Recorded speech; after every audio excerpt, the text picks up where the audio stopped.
आज के दिन का अंत हो रहा है धीरे धीरे। आज मौसम बड़ा ही सुंदर रहा, बारिश का रहा और आज सूर्य देव ने दर्शन नहीं दिए। पूरा दिन धीरे धीरे करके बारिश होती रही, बड़ा सुहाना मौसम रहा।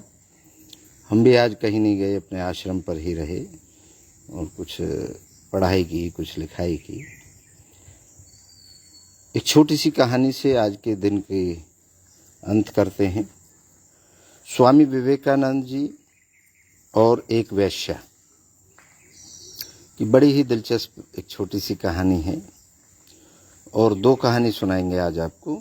एक दूसरा, हेम्सन नाम का एक लेखक हुआ यूरोप में। उन्होंने एक कथा लिखी जिसका पात्र का नाम सिद्धार्थ था। तो पहले सिद्धार्थ वाली कहानी सुनाते हैं आपको, फिर विवेकानंद जी की सुनाएंगे। हेम्सन ने एक बहुत अच्छी कथा लिखी और उस कथा में जो पात्र था वो सिद्धार्थ था। सिद्धार्थ नदी किनारे, गंगा नदी के किनारे रहता था और गंगा नदी के किनारे वह गंगा नदी को देखता रहता था। तो नदी कभी शांत होती थी, कभी इठलाती थी, कभी लहरें होती थी, कभी उफान होता था, कभी इतनी रौद्र रूप में होती थी कि वो समुद्र को मिलना चाह रही है, वो जैसे तेज धाराएं चलती थी। क्योंकि मौसम के अनुसार नदी का स्वरूप बदलता रहता है।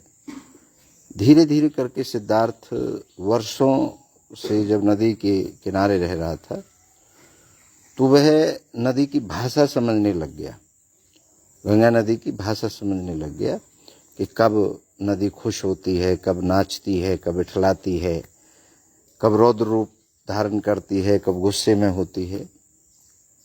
तो धीरे धीरे करके जो नदी का स्वरूप था उसको पहचानने लग गया। अब पहले ही धीरे धीरे करके इतना अनुभव होने लगा कि आज सांझ नदी गुस्से में होगी, आज प्रेम में नाचेगी, आज लहरें होंगी, आज उफान आएगा। आप भी किसी के साथ जब रहते हो तो आपको धीरे धीरे करके उनके स्वभाव का पता लगने लगता है। लेकिन सबसे महत्वपूर्ण चीज़ एक होती है कि आप उससे प्रेम करने लग जाओ। परमात्मा से प्रेम करते हैं बहुत लोग, लेकिन परमात्मा दिखता नहीं है। तो कोई एक स्वरूप बना लेते हैं, कोई एक मूर्ति बना लेते हैं, कोई अलग अलग स्वरूप बना लेते हैं। कोई कहता है जी काली माई के रूप में परमात्मा है, हनुमान जी के रूप में है, कृष्ण जी के रूप में है, रामचंद्र जी के रूप, मतलब भिन्न भिन्न। हमारे धर्म की अगर बात करें, बाहर के धर्मों की बात करें तो सबने अपने अपने किसी न किसी स्वरूप को बनाया हुआ है, क्योंकि प्रत्यक्ष में परमात्मा को महसूस नहीं किया जाता। तो वो गंगा नदी को महसूस करते थे सिद्धार्थ, और सिद्धार्थ को बड़ा अनुभव हो गया था, बड़ा प्रेम हो गया था और वो गंगा नदी को ही परमात्मा मानने लगा।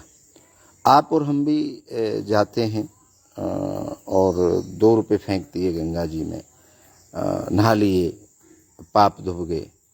तो क्या इतनी से गंगा नदी को आप महसूस कर पाते हैं? मेरे हिसाब से तो नहीं। जो व्यक्ति हमेशा गंगा नदी के किनारे रहता है वो पाप भी पुण्य भी विसर्जन करता है। और आप लोग जाते हैं तो केवल पाप धोने के लिए। क्या ऐसे धुल सकते हैं?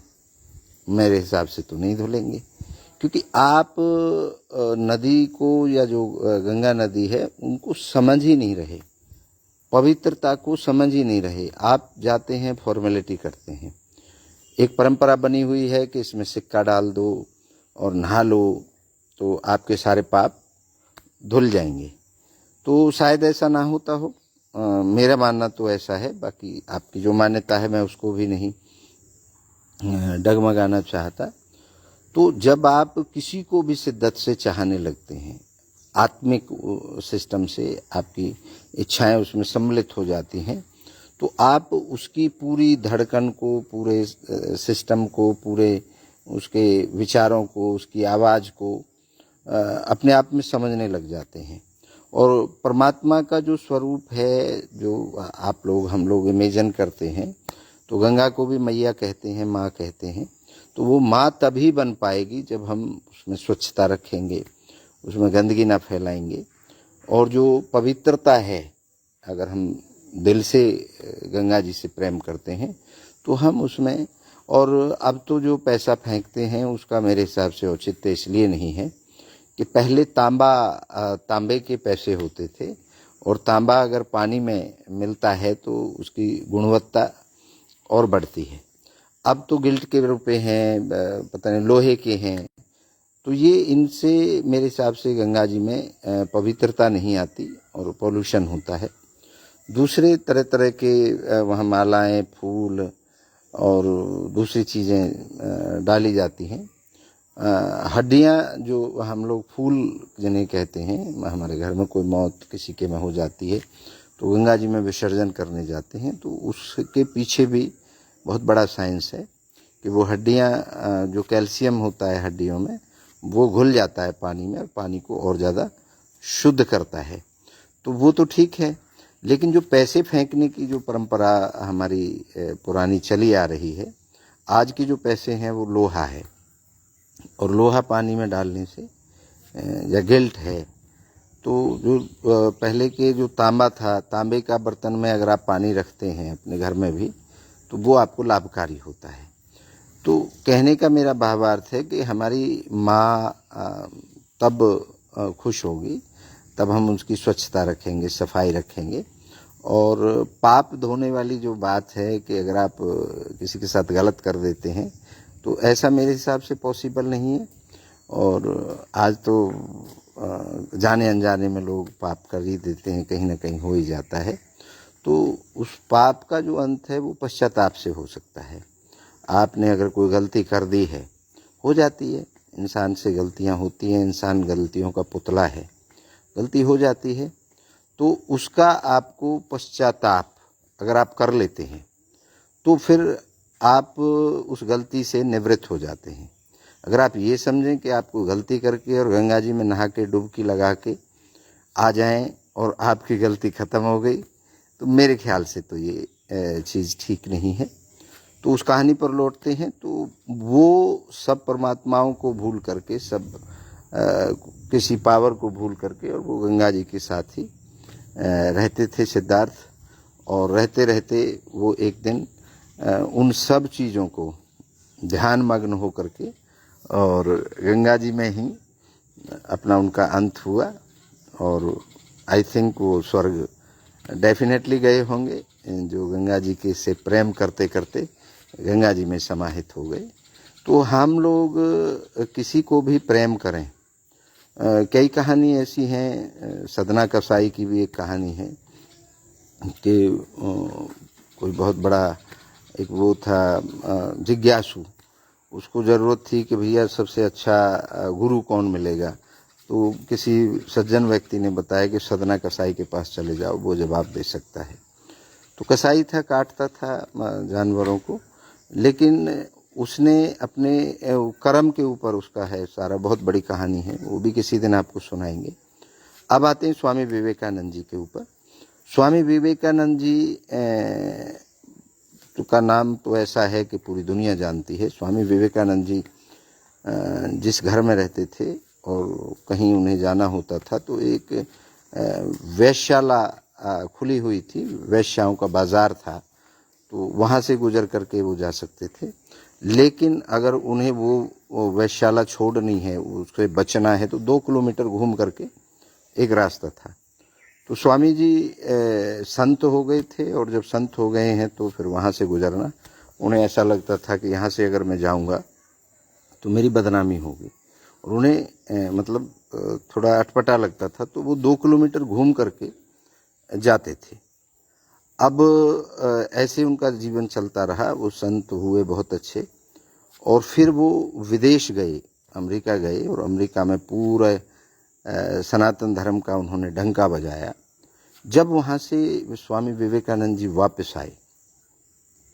वापस आए तो जयपुर के राजा ने उनको स्वागत समारोह के लिए इनवाइट किया अपने यहाँ पर। बहुत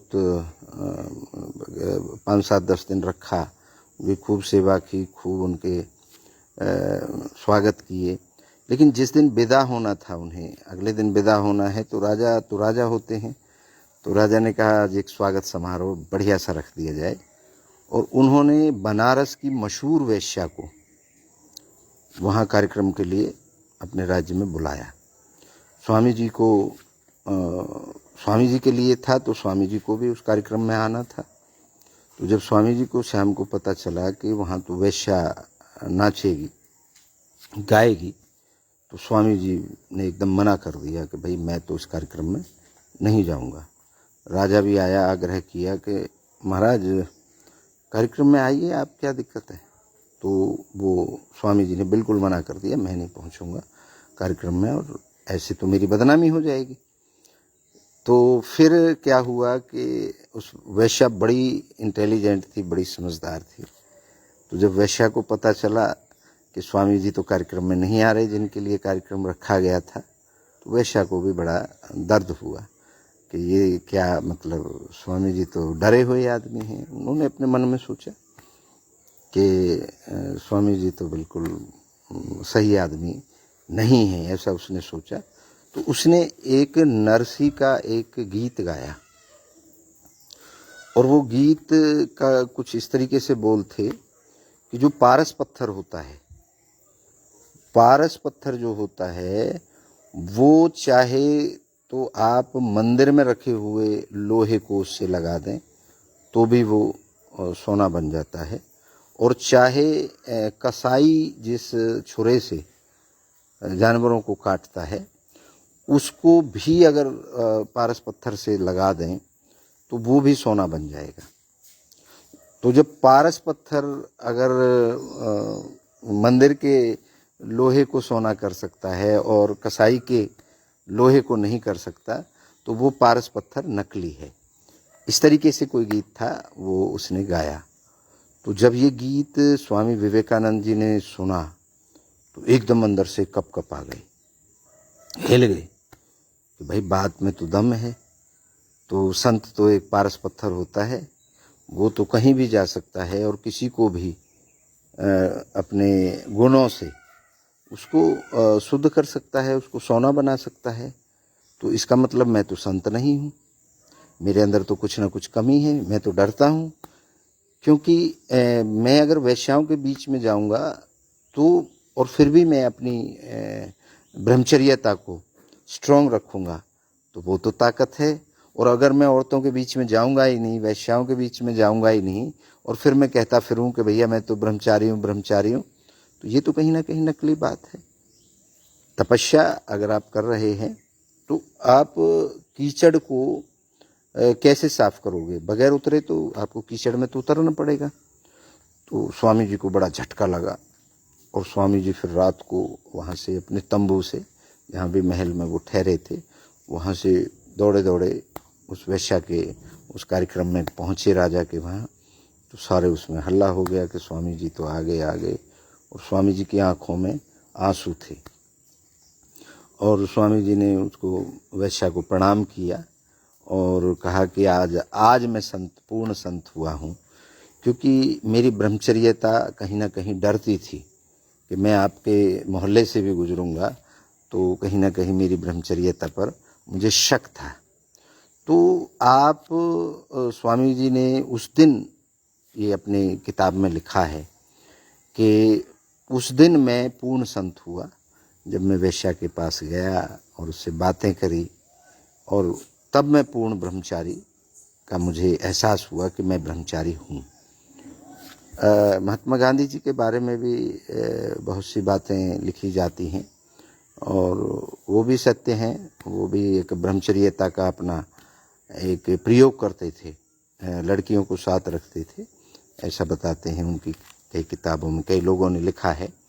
तो ज़रूरी नहीं है कि आप सेक्स की बातें करते हो, वेश्याओं के बीच में रहते हो, औरतों के बीच में रहते हो तो आपका कैरेक्टर खराब है। आप पे इतना कंट्रोल है अपने आप को कि आप कहीं भी रह लें, आप पे कोई चीज़ असर ही नहीं कर सकती, क्योंकि आपकी जो इच्छाएं हैं वो अपने कंट्रोल में हैं। वो क्या व्यक्ति जो किसी का धन पड़ा हुआ है उसको देख करके विचलित हो जाए। एक और कहानी मुझे याद आ गई राजा भर्तृहरि की। राजा भर्तृहरि की कहानी बहुत बढ़िया है, बहुत लंबी है। कि कोई किसी ने कोई फल दिया था उन्हें या फूल दिया था, ऐसा कोई सामान दिया था। कहने का मतलब है किसी को जंगल में कोई फूल मिला माली को, तो उसको सेठ ने कहा कि भैया इस फूल को मुझे दे दे और पैसे ले ले। तो उसने कहा कि मैं तुझे क्यों दे दूं भाई, तू क्या करेगा इसका? वो बोला मैं राजा को भेंट करूंगा। तो कह रहा मैं ही राजा को भेंट कर देता हूँ। तो वो उस फूल को लेकर के उस राजा के पास गया। उस राजा के पास गया तो राजा भर्तृहरि को दे दिया। राजा भर्तृहरि बड़े ही समझदार, बड़े ही अच्छे राजा थे। तो उन्होंने कहा, उनके पास जब फूल आ गया तो उन्होंने जाकर के अपनी पत्नी को दे दिया कि ये लो, एक बहुत ही अलौकिक फूल है और ये आपके लिए है। तो पत्नी एक जो घुड़सवार था, जो घोड़े का काम करता था, उससे प्रेम करती थी। तो रात को जब वो उससे मिलने आया तो पत्नी ने उसको दे दिया।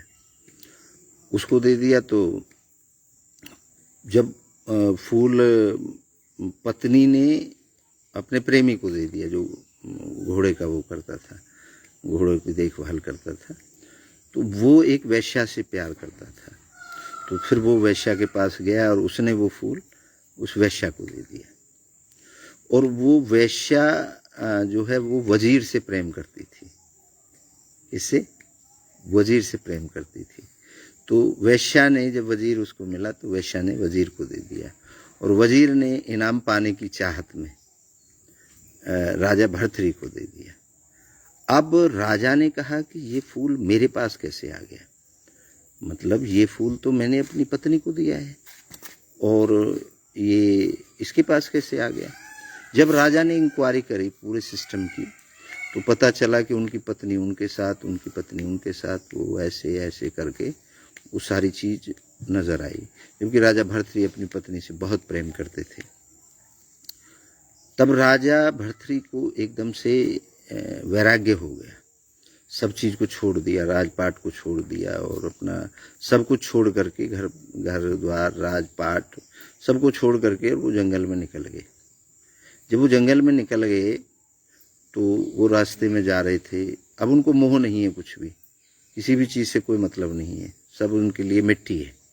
जो वो अपने हीरे जवाहरात और खजाने छोड़ दिए। तो जब वो जा रहे थे तो सामने रास्ते में एक चमकता हुआ हीरा उन्हें नजर आया।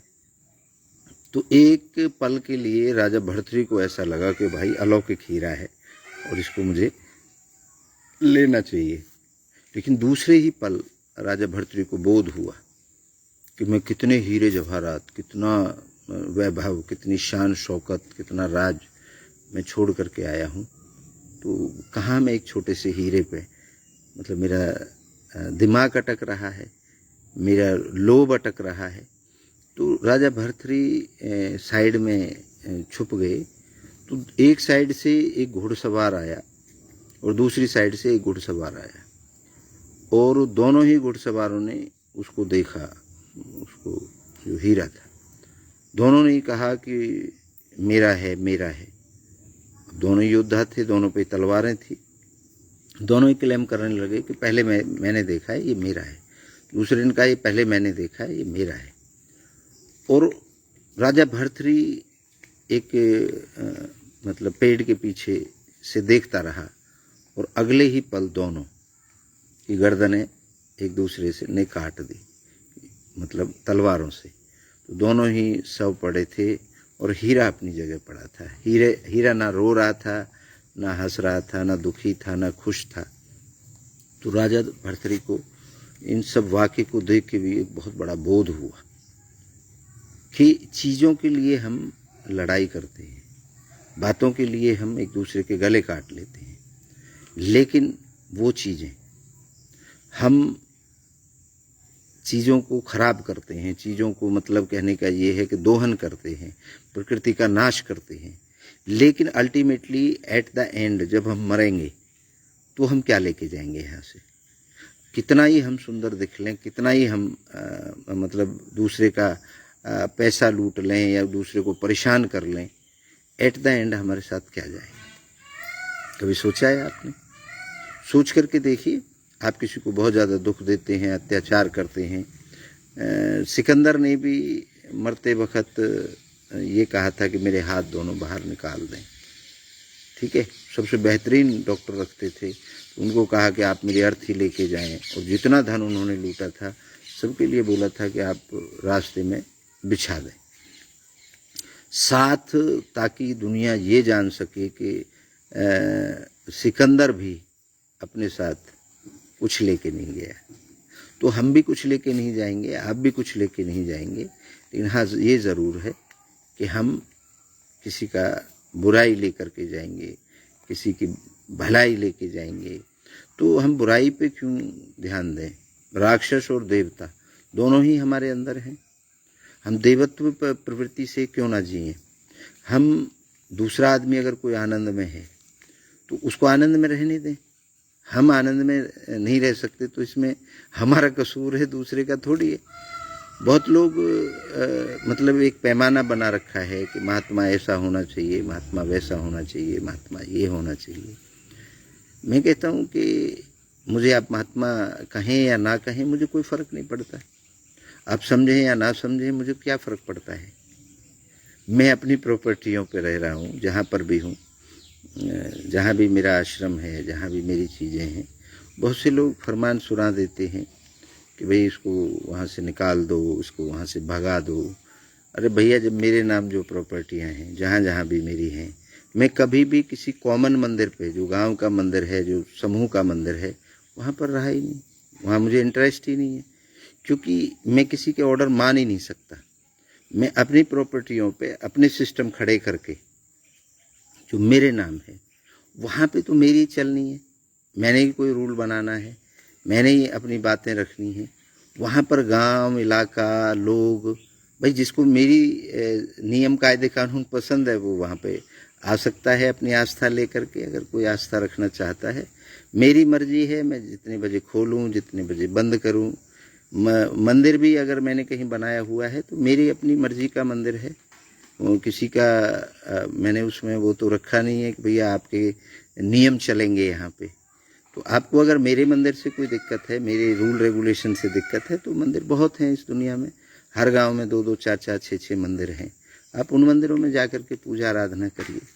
मेरे मंदिर में, मेरे आश्रम में, मेरे सिस्टम में अगर आपको आना है, क्योंकि आपका घर है, ये मेरी प्रॉपर्टियां हैं, और मेरी प्रॉपर्टियों में जो आएगा वो मेरे नियम से आएगा।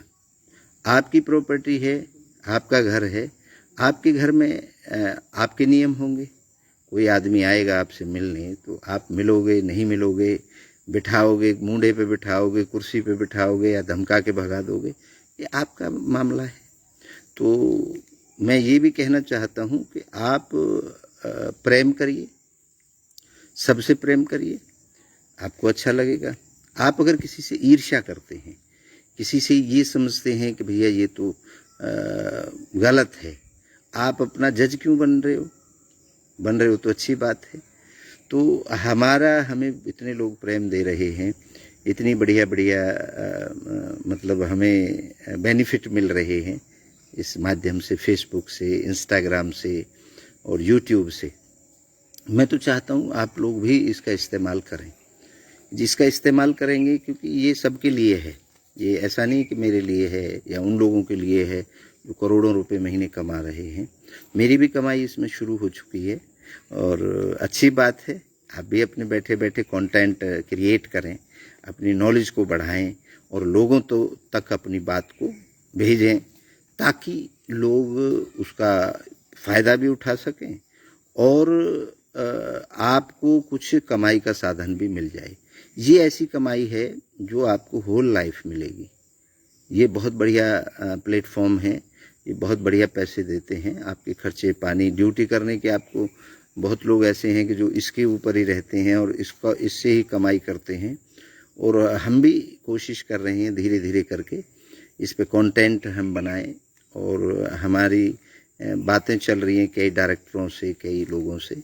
तो हम अपनी फिल्में भी बनवाएंगे, सीरीज़ आएंगी हमारे लाइफ की, हमारा कैसे जन्म हुआ, कैसे कैसे वहाँ से यहाँ तक पहुँचे, आज जो हमारी उम्र है। तो इसके हमारे कई डायरेक्टर प्रोड्यूसरों से बात हुई है, वो फिल्में बनाएंगे हमारे लाइफ के ऊपर। और उन फिल्मों में मैंने उनको यही कहा है, उन्होंने मुझे सजेशन दिया है कि फ़िल्म तो 2-2.5 घंटे में, 3 घंटे में ख़त्म हो जाती है, उसमें ना पूरी लाइफ को हम दिखा पाएंगे। तो हम क्या है कि आजकल सीरीज़ का ज़माना आ गया है, तो 1 सीरीज़, 2 सीरीज़, 3 सीरीज़, ऐसे आप सैकड़ों सीरीज़ बना सकते हैं। और पब्लिक जैसे भी डिमांड करती रहेगी उसके हिसाब से उनको हम रिलीज़ करते रहेंगे। तो अब हम कई डायरेक्टरों के साथ में हमारी मीटिंग होनी है, प्रोड्यूसर हैं, स्क्रिप्ट राइटर हैं, क्योंकि जो हमारी लाइफ के बारे में लिखेंगे, और पूरी टीम तैयार हो रही है। और हो सकता है 1 महीने बाद शूटिंग भी शुरू हो जाए। और शूटिंग में जो है संत का जो मतलब मैं कहता हूँ, जब से हम संत हुए हैं 35 साल की उम्र से, तो वो जो रोल होगा उस पूरी सीरीज़ के अंदर वो हम करेंगे, खुद करेंगे। और जो हमारी जवानी का, जो हमारी नौकरी का टाइम और बिज़नेस का जो टाइम होगा, उसमें हमारा बेटा करेगा रोल। और जो बचपन का होगा वो बच्चा या तो उनको हम बोलेंगे, या हमारे जानकार हैं कई लोग जिनका पास वो बच्चे हैं, तो उस बच्चे को रखेंगे। तो जो मेन लीड रोल रहेगा वो हमारी फैमिली का ही रहेगा।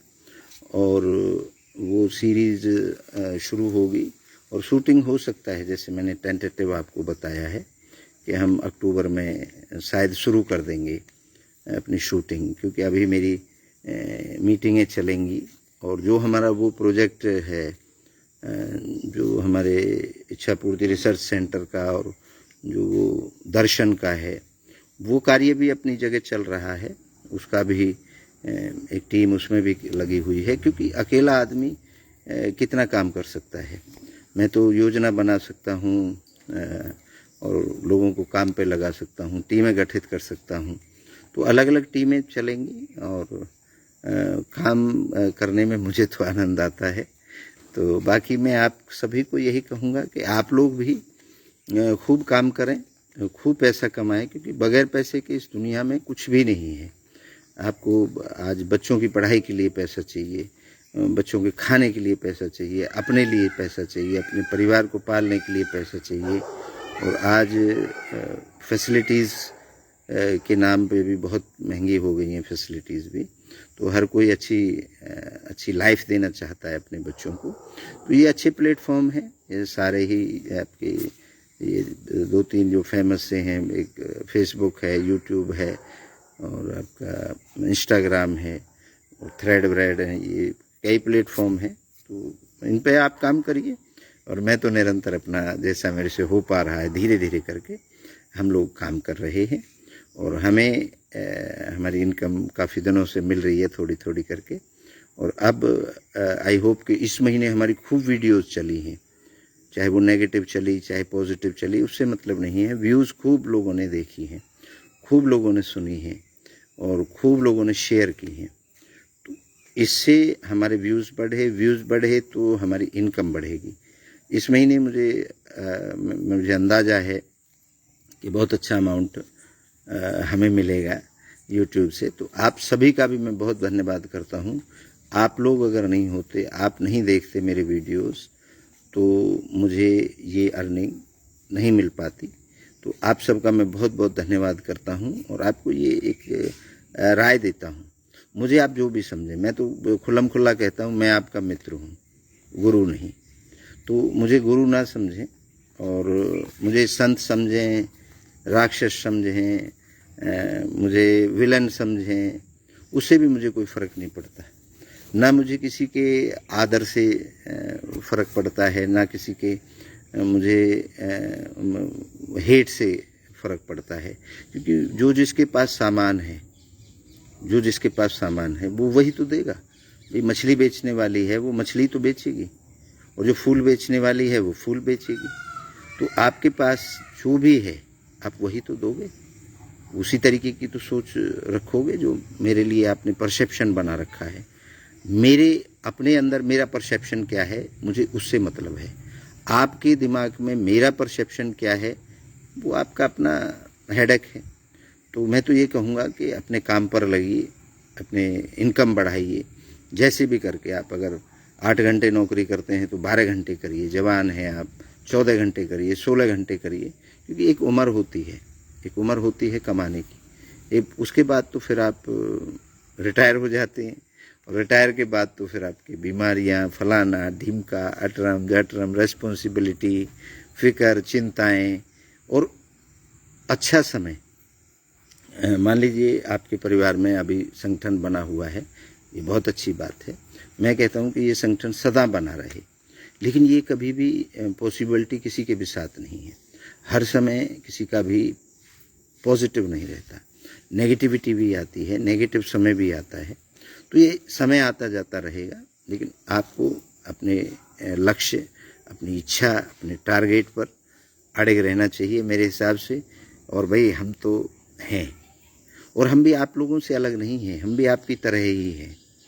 केवल काम सब कर रहे हैं, आप भी कर रहे हो, हम भी कर रहे हैं, लेकिन काम करने के तरीके अलग अलग हैं। कोई आदमी नौकरी कर रहा है, कोई आदमी बिजनेस कर रहा है, कोई आदमी किसी और माध्यम से काम कर रहा है। काम के बगैर किसी की कोई पहचान नहीं है। आप देखते हैं कि हम भी काम कर रहे हैं, हम भी किताबें लिख रहे हैं, हम भी अपनी बातें रखते हैं आपके सामने, हम भी अपना जो अपने प्रिंसिपल हैं उन पे अड़े होकर के अपने कामों को कर रहे हैं। और इसी संदर्भ में हमें लोगों की सपोर्ट मिलती है, लोगों के एड मिलती है, लोग हमें दान भी देते हैं हमारी संस्थाओं को, और हमारी संस्थाएं लोगों के लिए काम करती हैं। अभी जैसे हम कुछ बच्चों की फ़ीसें भर रहे हैं, उनकी फ़ीस, जो बच्चे हमारे उसमें स्कॉलरशिप में पास हुए हैं, उन बच्चों की हम फीसें भी भर रहे हैं। किसी को, विधवाओं को भी हम सपोर्ट कर रहे हैं, किसी की शादी में भी हम सपोर्ट करते हैं। तो वो सब कहाँ से?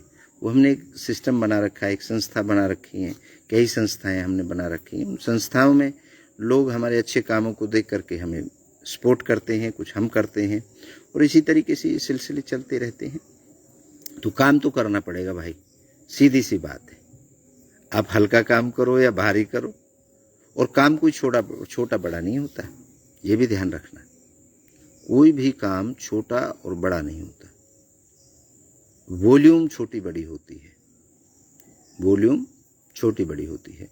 आप देखेंगे कि एक जूते सीलने वाला एक व्यक्ति बैठा है, उसको आप छोटा कहते हो, समझते हो, लेकिन हर पैर में एक जूता है। और जो फैक्ट्रियां हैं, जो वुडलैंड और लिबर्टी और पता नहीं कौन कौन से ब्रांड हैं, जो 1-1 लाख, 2-2 लाख, 4-4, 5-5 लाख के जूते भी बनाती हैं, उनको तो आप छोटा आदमी नहीं कहते, क्योंकि वो भी जूते ही बना रहे हैं। और वो एक कोने पे बैठ के जो मोची है वो भी जूते बना रहा है। तो सबका रेस्पेक्ट करें, क्योंकि अगर वो कोने वाला मोची नहीं होगा तो हमारे पैरों के जो जूते हैं, जो 5,000 का जूता है, उसको रिपेयर कौन करेगा? वो भी रेस्पेक्ट का उतना ही अधिकार है उसको भी, क्योंकि आपका काम कर रहा है। हालांकि ठीक है, आप पैसे दे रहे हो, वो काम कर रहा है।